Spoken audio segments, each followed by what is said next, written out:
हर हर महादेव। आप लोगों को तो पता ही होगा कि पुत्रदा एकादशी साल में हम 2 बार रखते हैं।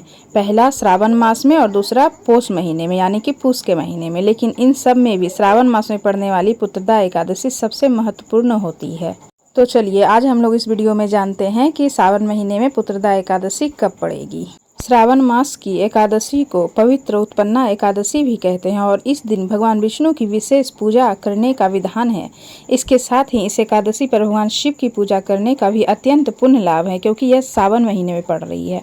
निसंतान महिलाएं या पुरुष यदि इस दिन श्रद्धा से विश्वास के साथ व्रत रखते हैं, उन्हें स्वस्थ और दीर्घायु संतान की प्राप्ति होती, पारिवारिक खुशियों और जीवन के कष्टों से मुक्ति मिलती है। संतान से जुड़ी समस्याओं के निवारण के लिए भी इस व्रत को रखा जाता है। इसके अलावा मोक्ष की प्राप्ति जो मनुष्य को करने की है, मुक्ति पाने के लिए इस व्रत को रखा जाता है। इस बार श्रावण शुक्ल एकादशी तिथि आरंभ होगी 4 अगस्त दिन सोमवार को सुबह 11:42 से और एकादशी तिथि समाप्त होगी 5 अगस्त मंगलवार को दोपहर 1:12 तक। और इस बार एकादशी का व्रत 5 अगस्त के दिन मंगलवार को रहेगा, इसलिए क्योंकि 4 अगस्त को उदया तिथि से एकादशी नहीं है, इसीलिए 5 अगस्त को उदया तिथि से एकादशी है।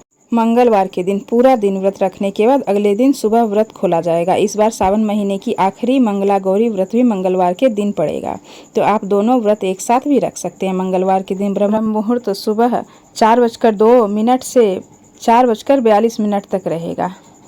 ब्रह्म मुहूर्त सूर्योदय से पहले का समय होता है, जो कि 4:02 से 4:42 तक रहेगा। व्रत का पारण करने का समय 6 अगस्त को सुबह 5:45 से 8:26 के बीच किया जाएगा, तो आप लोग समय से इस व्रत का पारण भी जरूर करें। मान्यता है कि यह व्रत करने से पुत्र रत्न की प्राप्ति होती है। ऐसे में इस व्रत को बहुत सारी महिलाएं जरूर करती है, तो आप लोगों भी पुत्र की अच्छी स्वास्थ्य और कामना के लिए इस व्रत को जरूर करें। तो चलिए अब जानते हैं पुत्रदा एकादशी की कथा और इसका महत्व क्या है। एक समय की बात है, राजा महिजीत निपुत्रिक थे, जिससे वो और उनका पूरा राज्य दुखी था, यानी कि उन्हें कोई पुत्र नहीं था। राजा के दुख का कारण जानने के लिए प्रजा और मंत्रीगण ऋषियों के पास गए। ऋषि लोमश ने राजा के पूर्वजन्म का एक कर्म बताया कि उन्होंने एक प्यासी गाय को पानी पीने से रोका था, जिसके कारण उन्हें यह दुख भोगना पड़ रहा था।